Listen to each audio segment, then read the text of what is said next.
Good morning, good afternoon, or good evening, ladies and gentlemen, depending on where you join us from in the world.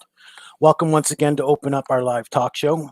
My name is RJ Horner, and I'm the host of Open Up. I'm also the vice president of Voice of Men 360. So thank you for joining us on behalf of Voice of Men 360 and myself and the rest of the team. Voice of Men 360 is a not-for-profit organization founded in 2020 based in Toronto, Canada. Voice of Men 360 was born out of seeing a tremendous need and stepping up to help provide services to help support our men and boys overcome their life challenges. We're part of International Men's Day, and International Men's Day has been serving for over 21 years so far and is now represented in 90 countries around the world, joining to do various activities. IMD follows 6 pillars, which represent the overall well-being of men and boys, and we follow in those same footsteps here. So why is Open Up so important? Because men are not willing to open up our hearts and share our matters with people. And when we keep these within ourselves, they create emotional or physical health challenges. We want to avoid that here. And that's why we create an open space to allow individuals to share their life journey with you through our platform.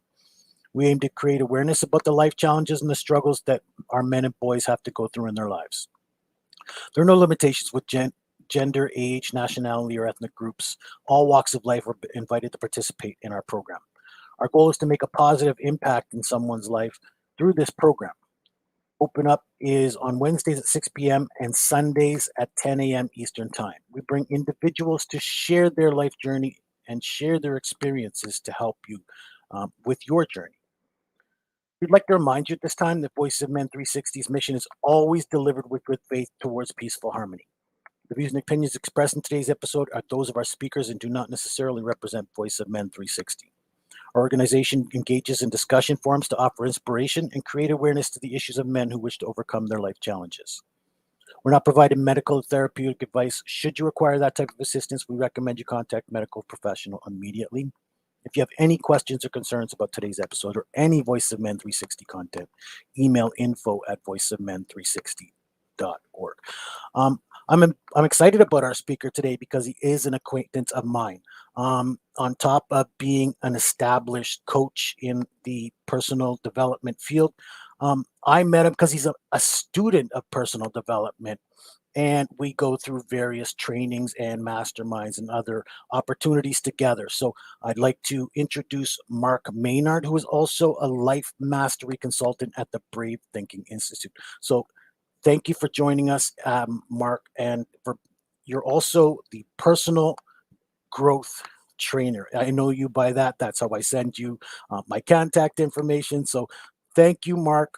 Please join us on Open Up. Thank you, Marc Maynard. How are you doing, RJ? It's great to be here. Thank you very much.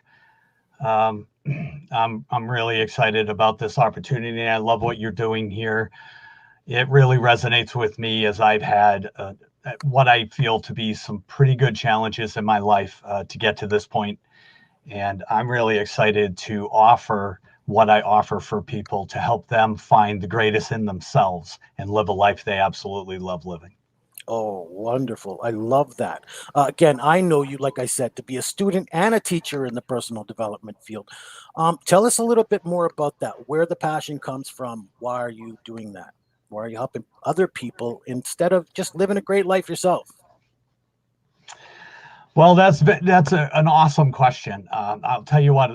Well, let's go back a little bit. I'll go a little bit back in the past, but not too far, just to start that off and let you know that I had a very familiar setup that a lot of people have in the world, where I was presented with information that you go get a good job, you educate yourself, you set yourself up in a place where you make income, you get benefits, you raise a family, buy a house and the cars and vacations. And I did follow that track for some time. However, I realized something interesting that I was not aware was going on all along. And that was that there's a spirit that was in my heart that wanted something bigger, wanted something greater for me in my life. And I wasn't actually paying attention to that voice. I was doing what I thought I should be doing, and I wasn't actually feeding my soul along the way. Now, I had plenty of hobbies that I would get engaged in, but even that, there was still something that was missing, something profound in my life that just wasn't showing up for me. And what's interesting, and this is a quote from one of my mentors that I absolutely love, and this is a quote from Les Brown. He said, life, when you don't move on life, knowing that that was part of what I was trying to get access to, was that voice in my spirit that was asking for something. Mm-hmm. Life will move on you. And that's what happened to me about 4 years ago. In spite of me going along what I considered the corporate mentality, is that life moved on me, and the company that I spent 20 years building a relationship with turned around and just sold to another company. And essentially, I did get offered a job, but I would have to start all over again after putting all that time and effort to build what I considered to be a position and a reputation in my field. That put a lot of, I believe, pressure on me. I was very dissatisfied with that. It was stressful. And I ended up going through a lot of medical issues. From 2017 to mid 2018, I actually went through a heart attack. I had a heart attack, but at the time I was so physically strong that it wasn't a situation where I knew that that was happening. I thought I was having a severe panic attack. And I thought I was just having some kind of emotional breakdown when I was having an actual heart attack. And being unaware of that, I moved into continuing with my job, which is a very physical job. I was in the beer delivery industry. I drove a truck for 23 years. And it was that last 3 years with the new company that just added such a level of emotional pressure on me that I was so dissatisfied with having to start over again after feeling like I had done what was right for me, that the stress levels had built so much that I occluded the smallest artery in my heart. When I had that heart attack, I just went back to work. And in essence, with that kind of pressure on my heart, I blew a hole through my central ventricle wall, which, to be honest, I'm surprised that I'm with you here today to talk to you about that. As the doctor had said to me, you're really, really lucky. The surgeon, when he did operate on me, and that was about 3 days later, I had to wait for a specialist to come in that would be comfortable doing the surgery to put a patch in the center of my heart to close off those ventricles so my heart would work again. And they put a pump in to assist me while I waited in ICU. And when he went in and did the surgery, he said, as soon as I opened up your heart, that wall fell apart. He said, and I've never seen that before. So I'm not really sure what was holding that together for you, but I feel really blessed to still be here. And so to really answer your question, there's this driving passion of understanding that there's a lot more going on here than just the mechanics of what we see every day and what we're engaged in. There's a great spiritual power that when I tapped into that, I found a new direction for myself that's so rewarding, that's so inspiring. And to share this with people and watch them expand and help them grow and find their greatness, it's been the most satisfying thing I've ever found in my life. So that's what turned me on to going in this direction, was a shift in perception that there's something I'm meant to do here that's different than what I thought it was. Absolutely. And a lot of us don't jump at that. We don't realize that. We don't know that that's even what's maybe crippling us. You know what I mean? To move to that next step. I love that you said, and again, you quoted Les Brown, and I'm just going to say the second part of it is that life will move on you, right? If you don't move on life, life will move on you. And let's face it, a lot of us get put in that position. You were put in that position, whether through business people who are downsized or their position is eliminated or whatever. So many times, because you didn't take that next step or you didn't look for that new pursuit that's going to drive your passion, we find ourselves in these trivial or terrible moments. And we could have avoided them if we just been aware. So I guess there's no comment to that, but again, so that's what drives your pursuit. But how do we encourage others to take that up for themselves? That's a great question. And what I like to inspire people on, and this is another mentor of mine, Mary Morrissey, who is, again, as you said, I'm a life mastery consultant with Mary Morrissey and the Brave Thinking Institute. What turned me on about her goal in life and her pursuit was there's a spiritual aspect to Mary Morrissey I just immediately resonated with. She is had her own medical situation, which was extremely impactful for her. And when she tells the story, it's an amazing story. She had one kidney that was completely dead, and another that was 50% deteriorated from a specific condition that she had. Pregnant at the time and in the hospital, thinking that this is it. She's going to lose her baby and herself. She actually had someone come to her and ask her if she could leave a corner of her mind open to the possibility that when they remove the completely dead kidney, that we can spiritually, energetically, and even mentally, in a thought-provoking way, take everything that we do not want in ourselves, and or for her, take everything you do not like in that currently is with you, and mentally place it in the dead kidney. So when the doctor removes it, you have a fresh start. And she didn't quite believe that, but she did it anyway. And I'm not sure if this woman was a nun, but she was going around the hospital and inspiring people to get into what they could do to get better. The interesting and miraculous thing is that the kidney that was dying, the doctor saw no way to help her reverse it, that actually reversed on its own. And within months, she was walking out of the hospital with a fully functional kidney. And I love that story. And that's kind of an aspect that I bring to the table when I talk to people about themselves. So how can we get other people inspired about their lives? Well, Mary comes with this, and I do as well. What is it that you love? And that's an interesting concept, because when people are structuring their lives, and I found that this happened with me, is we think about it. We think about what we think should be. We think about what we feel is logistically sound. But when it comes to planning a future, do we consider if we absolutely love it? Like, how do we feel? How do we absolutely feel about what we're doing? Because what I've discovered with guidance from my mentors is that I was putting my thought of what I could be on my future and thinking, I think I can be this, but do I really want to be this is the question. And I know a lot of holdup for some people is, well, how would I do it? Like, let's say I love writing, but I know nothing about writing. How would I do that? The interesting thing about that is there's almost 8 billion people on the planet, and our society is made of people that assist each other. There's always a way.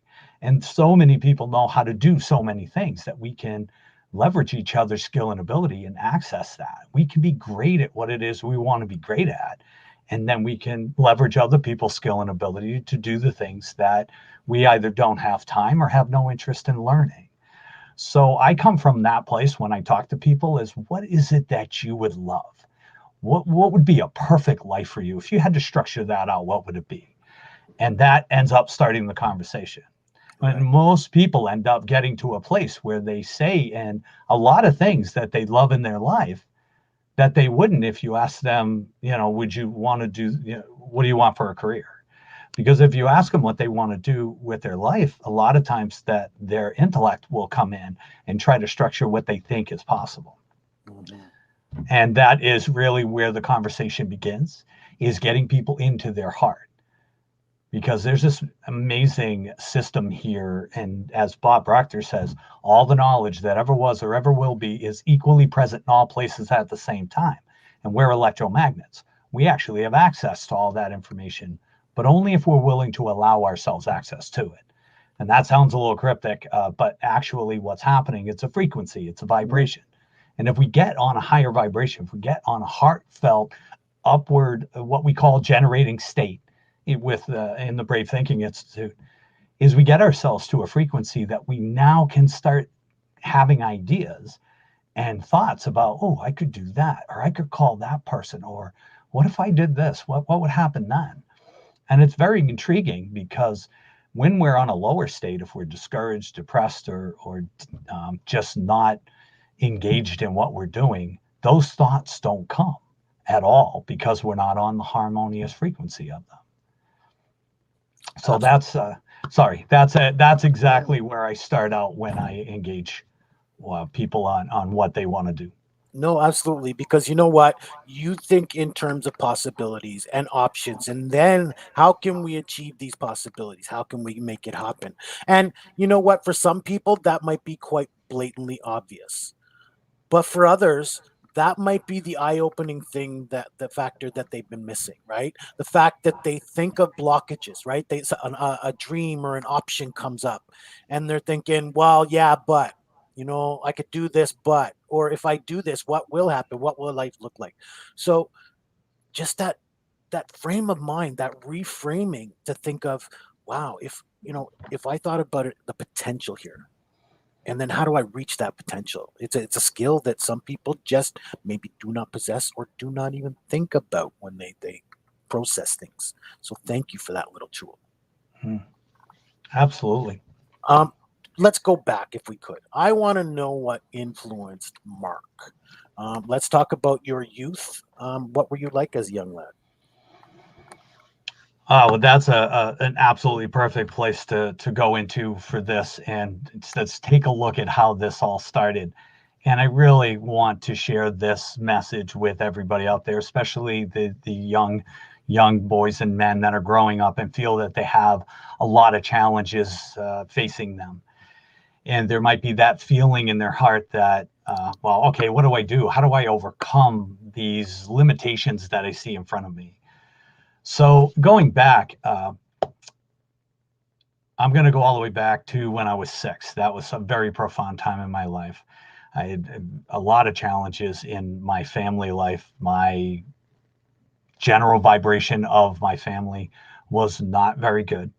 There was a lot of restriction. There was a lot of pain and suffering that was being expressed while I was growing up. I had 3 older sisters and my mother and father. Now, my father went and he worked, and a lot of times my mom was home.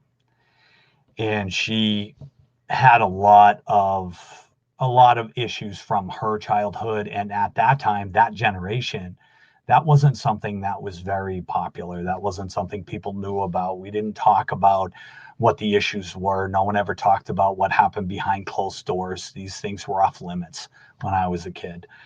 And I know my mother went through a lot of suffering with herself.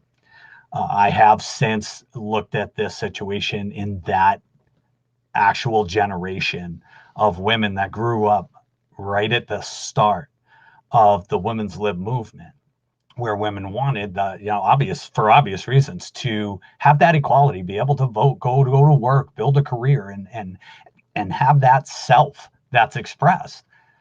And I think what happened is, and we've looked at this a little bit, is that there were a lot of women who were taught that it was okay to be the housewife, to be the mom, to stay at home and raise the kids while her spouse went off to work. But I think in shifting through that change, we have seen that a lot of women at that time were felt left behind. They felt like they weren't part of this new revolution, and watching women get strong and step out of themselves and become. I have talked to a lot of people my age whose moms were very bitter and very angry, and that expression, of course, came out towards the kids. So without going too much into details, there was a lot of stress, a lot of pressure. There was some abuse on different sides. And because my father wasn't home a lot, for myself, I would, to share this vulnerability and be completely authentic, I felt that my childhood growing up as a young boy, that I was emasculated. My mother was very aggressive, and she felt that there was some mistreatment of women, and because I was a young male in the household, that she wanted to teach me that you're not going to disrespect women, and you're going to be this way, you're going to be that way. And I had a sister who was very much the same way as her. And between the two of them, it was a constant barrage that somehow I was already wrong just because I was a male, as it were. And I grew up with this distinction in my mind and heart that, I was only useful if I was doing and being, certain things and being a certain way. So I feel that one of the largest challenges I had right off the bat was to have any self-respect or self-love, because that was very much missing in my life growing up. And that expressed itself as I went through school. I was very emotional. I was very expressive, but in a negative and aggressive way. I was that kid that threw tantrums, tantrums to the hilt, and I was not aware of what was going on inside me. So that was really, really challenging. I didn't have very many good years at school. When I made friends, interestingly enough, I had that, what I call like a weakness vibration that was on me because of what was transferred to me through that behavior. And what I really gained attention on were all the bullies in school could smell that, and they would come at me. And I would reach a point where I would lose my composure and just lash back. And what ended up happening is, when it comes to that bully mentality, is that they respect someone willing to stand up for themselves. And when you do that, now they want to be your friend. Now, it was interesting that I would get to a point where I'd learned to stand up for myself, but now my entire friend group was actually people that I really didn't want to be friends with. And I thought that wasn't helping me either. By the time I reached high school, I picked up smoking. I was extremely introverted. I wouldn't talk about anything. I kept everything to myself. I felt judged by every single thing around me. And I really didn't aspire to anything in any kind of growth category you could think of. So by the time I was in high school, once again, I was still friends with people that did drugs, that weren't going anywhere. And I really felt like I was digging myself into an early grave, basically. Now I had gotten together with this girl when I was a senior, and we stayed together for 7 years, actually got engaged to her. But all along the way, there was this spirit. Now that I look back at it and think about this, there was this spirit trying to express itself through all of that, what I call perceived difficulty. And it was trying to get out of me, but I wasn't actually allowing it to have any presence. I wasn't looking at it.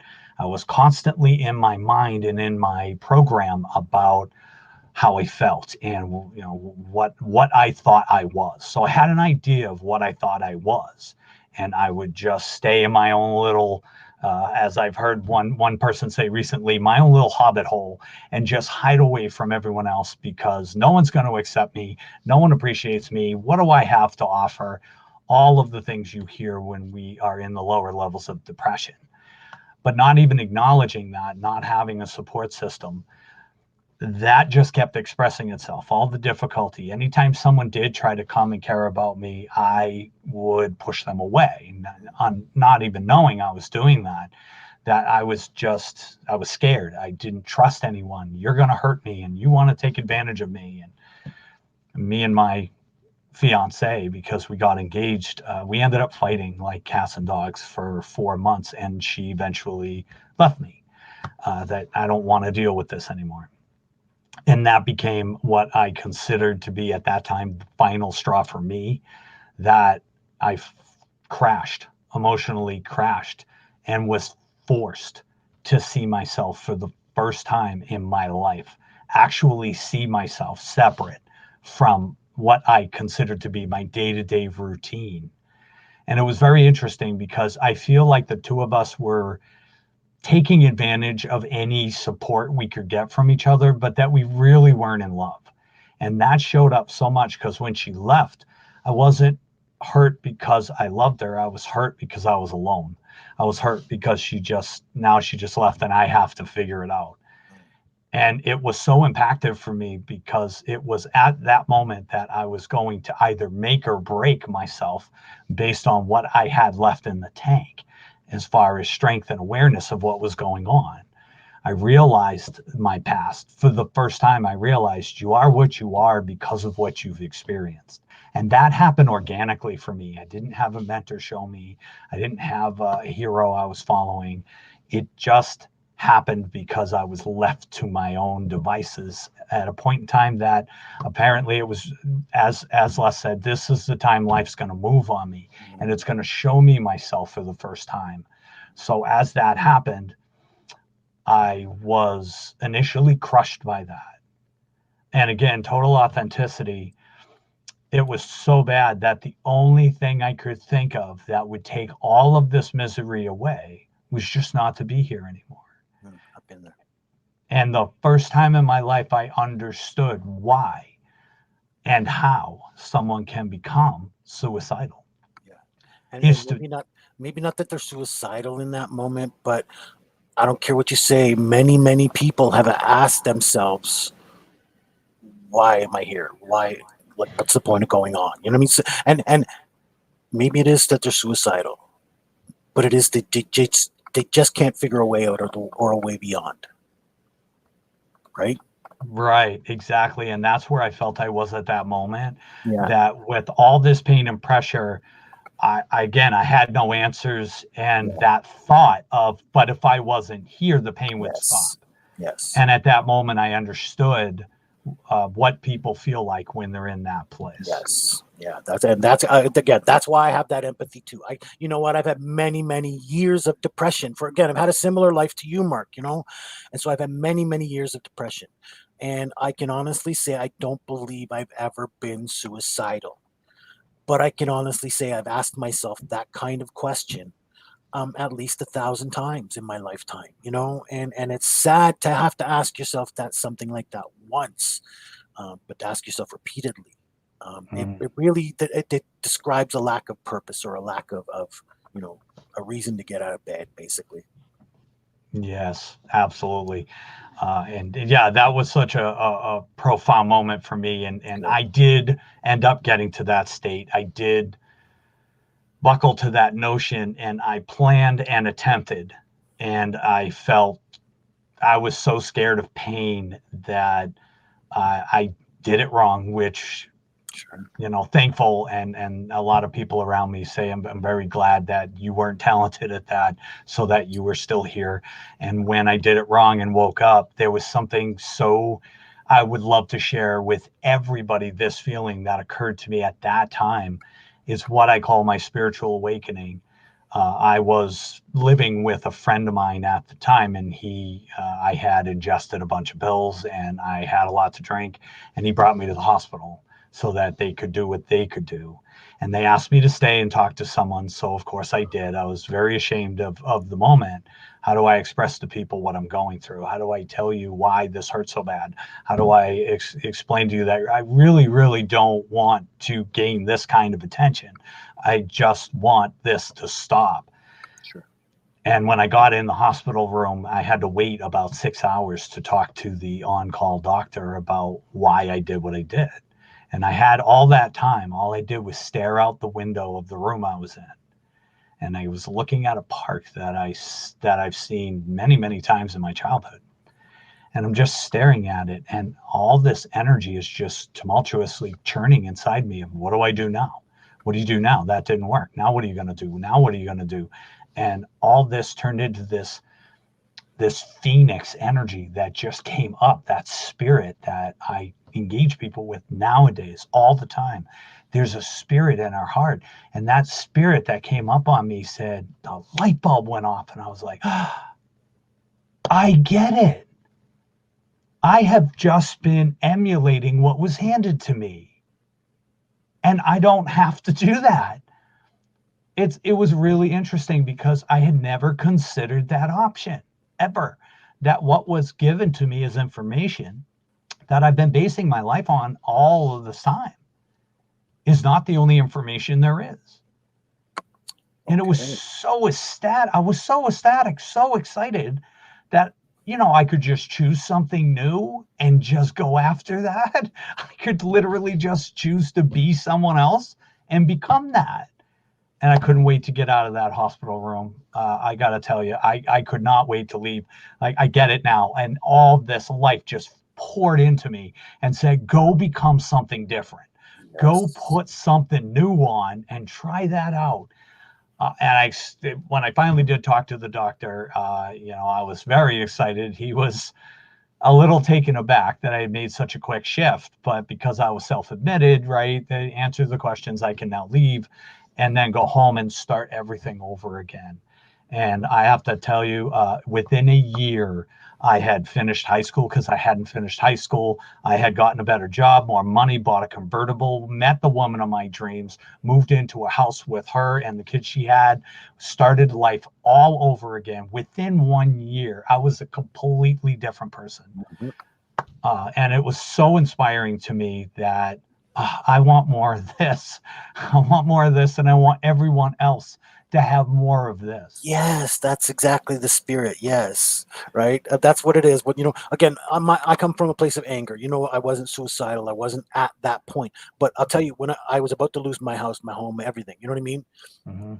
But I sought counsel. Why? Because I was willing. I was ready for that change, whatever it was going to be. I needed something else in my life. I needed something better. And I'm going to get into what I was saying because you used the one word I love to use. Um, I knew it was going to take effort on my part. I didn't know what effort. For you, it was going back to school and getting your education and putting effort into your life. But the idea was you were going to become. You were going to Mm. become that person that you were meant to be, the one that you've been blocking all along. You were going to become that person. And I love that. And that's what drives me. And I see it drives you. Yes, and I remember feeling that when I first met you, there's this energy of intention that you emanate, and I think that's fantastic.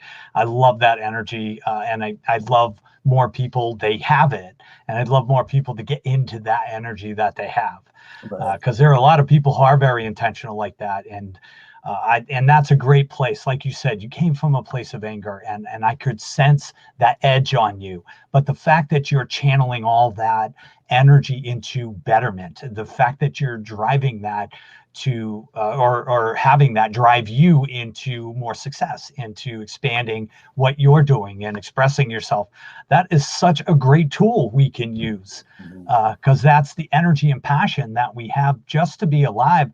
I used to use that when I played a sport. I'm only 5'6", and yet I played volleyball my whole life. Mhm. Only because I met someone in when I was 11 that happened to be in the sport professionally, and they taught me how to play the game.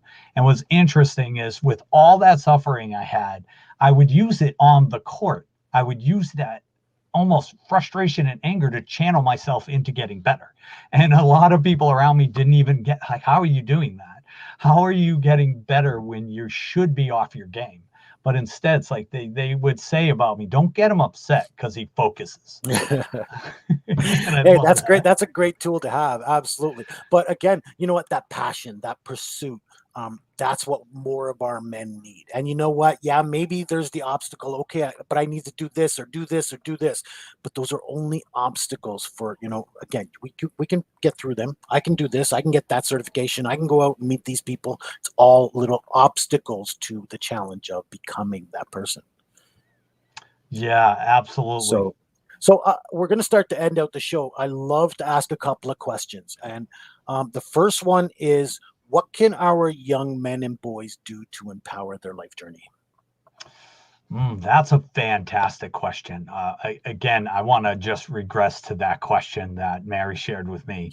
And that's the first thing I want to start with. It's just the beginning, it's hardly an ending. But what would you love? Number one, let that passion in your heart. That's what I would encourage everyone to do. Let that shine, let it flow, let yourself feel it. I think a lot of us are taught that, especially in the male community. I feel that we're taught to be restrictive. I think we're taught that, well, you got to be in control, you got to be strong, you got to have all the answers. And I think that's setting the bar so high when we start out. It's almost like telling a sixth grader that they have to do college level math. And that's discouraging, right? Because we need to learn how to get to the places we're going to. Mhm. And it's okay. The journey is okay. So definitely step one would be, what do you love? What really is so obsessive for you that you love to think about it and do? What makes you come alive? That's definitely the first place I would encourage everyone to start. And then when it comes to searching for those answers of what it is you can do to keep progressing physically towards it, there's asking quality questions. And it's bizarre when you first say it. But as I said about what Bob said about all the energy that's, has all the information that ever was, that information is accessible to every one of us. And by just knowing in our heart that we can get what it is we're looking for, that's that generate state, brings the vibration up. Then you ask the question, so what can I do to take another step towards what it is I love? And what comes back are thoughts. You get thoughts and ideas. And we teach in our courses that those are not random effects. Those aren't things that just happen. They're actually, it's a scientific effect. So by getting in what you love, really feeling what it is you'd love to do, and then asking, so what can I do to head that way? And then pay attention to your intuition, you'll start getting the thoughts and ideas. The key point then, of course, is act on it. Yes. I know it might be scary, but take that step. Go out and do it because your heart's telling you to. And to me, that's the voice of God. Mm-hmm. Absolutely. Again, what would we love to do? Honestly, it does all boil down to that. There is that word potential, because what would you love to do? And then that's what you have the potential to go out there and do, or to go out there and become. So thank you for that. And then next, what can we as a society do to help our young boys and men on that journey? Oh, I love that question too. This is something that I required of myself a few years back when I started my personal development and journey, as it were. And I'll say that started after that heart surgery, that I just decided I'm going to make the change. What I realized through my journey was that the greatest thing we can ever do for everybody else is to make the best of ourselves. And it sounds counterintuitive when you first hear it. But if you think about it, if I go to the gym and exercise and work out and get really, really strong, I'll actually have the available strength needed. Where if it happened to be I'm in a plane accident and I'm trying to help save people, I'm strong and I can pick people up and carry them out of the plane. Now I can actually make a difference, because the more I get, the more I become, the better I can be for other people when they need it. Plus, you get to be an amazing example for others as you present to them what you did, and say, well, here's what I did and here's what works. And that's what people really respond to. So for the young boys and men out there, to have those role models, to have people they say, I like what this guy's doing. And now they get to emulate you because you're presenting the example for them. And I tell you, that's another thing that drove me, Mark. I wasn't a good example once upon a time. And I wanted to be a good example for my son, for my nephews, for my nieces. I wanted to set a good example, and I wasn't. So I had to become that person. I had to step into that, or lean into it, as you like to say. But I had to become. I had to be open to do that. And again, that's what we're all about here. So thank you so much for everything you've shared with us today. I appreciate everything you've done, and your willingness to be here and share that with us. Yes, yeah, but thank you for having me. I'm honored to be here, and in any way I can share my message and help other people understand themselves a little bit better and get into a place that helps them to move forward. You say the word becoming. One of the trainings we do is something called mind, body, soul, which is the learning, doing, becoming principle, and what it takes to actually get set up in order to become what it is you want to do. So that's awesome. That I love that you're in that wheelhouse. And I want to congratulate you on all the work you've done to get to where you are too, because it's awesome to make yourself that example for other people and all the great work you're doing here. So thank you for inviting me. Thank you for being a part of it. And again, thank you for joining us today on Open Up. So again, as many Canadians know, our Indigenous communities are in a big crisis, and we at Voice of Men 360 have stepped up and started a donation drive for Indigenous families. If you have any items to donate, used clothes, dry food items, or any other donatable goods, we're working to collect them here. We have a couple phone numbers for you. The first one, 416-356-7414. Or you can reach us at our phone number, 437-889-8329, or email info@voiceofmen360.org, or contact us through Facebook Messenger. We're working to coordinate to collect those items.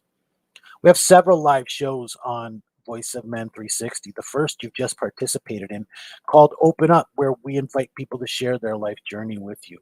That happens Wednesdays at 6 p.m. and Sundays at 10 a.m. Eastern Time.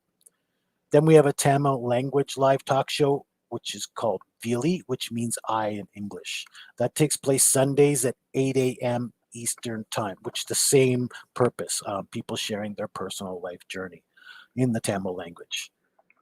Then we host a monthly webinar the first Saturday of every month at 10:30 a.m. Eastern Time, where we bring organizations to discuss their topic of expertise. We also have a monthly special show we call the Unspoken Tears. This takes place the second Saturday of every month from 10 a.m. to 11 a.m. Eastern Time. The focus of this program is domestic violence against men, bullying, male sexual abuse, human trafficking. Yes, these do exist, and we discuss them here. We also co-host a show with the All Bengal Men's Forum called the South Asian Men's Show. This is topics facing South Asian men, but countries, different countries, each week will be invited to participate. This is the third Sunday of every month from 11:30 a.m. to 12:30 p.m. Eastern Time. And then we turn all of our content into podcast episodes, so please look out for us on your favorite platform, iTunes, Spotify, Google Play, and more. And then we host a support group for men. The first one is men's for men's only. Only men are invited to participate so that we can allow men to be men and feel free to express themselves during this meeting. This is every 2 weeks, Tuesday, 6 p.m. to 7 p.m., 7:30 p.m. through Zoom. The next one will be October 19th. Please register and join us for that. We also host an Indigenous peer-to-peer support group. This one we call Pass the Talking Stick. It's the fourth Friday of every month from 6 to 7 p.m. through Zoom. And again, the next one will be Tuesday, October 22nd. Sorry, this will not be Tuesday, October 22nd, as it's the fourth Friday of every month. Please look out for this October's meeting of Pass the Talking Stick. There are no limitations with gender, age, nationality, or ethnic groups. All walk of life are invited to participate in our programming. If you want to be a guest on any of our shows, or you're willing to participate in our organization and help us, whether directly or indirectly, please reach out to us. We're looking to work with individuals, professionals, organizations, community, NGOs, government officials, and more. Please, again, you can reach out to us through our phone number, 437-889-8329, or email us info@voiceofmen360.org. That makes our website www.voiceofmen360.org. You can also reach us at .com or .ca. And you can find us on all social media platforms. Please follow us on Instagram, LinkedIn, Twitter, TikTok. Don't forget to like and subscribe for more YouTube videos, and visit our YouTube page. Please like and share this community. We're on a membership drive. We're looking to increase our membership to 5,000 members to spread the Voice of Men 360 around the world by this International Men's Day, November 19th. So please share these videos, share the message, share the good work that we're doing here in the Voice of Men 360. Of course, our page is facebook.com/group/Voice of Men 360. And again, we want to reach out and help more people and continue the great work we're doing. Please continue your support. Please continue to share that message. And thank you for joining us. Until next time, I'm your host of Open Up, RJ Horner, and the Vice President of Voice of Men 360, asking you to open up.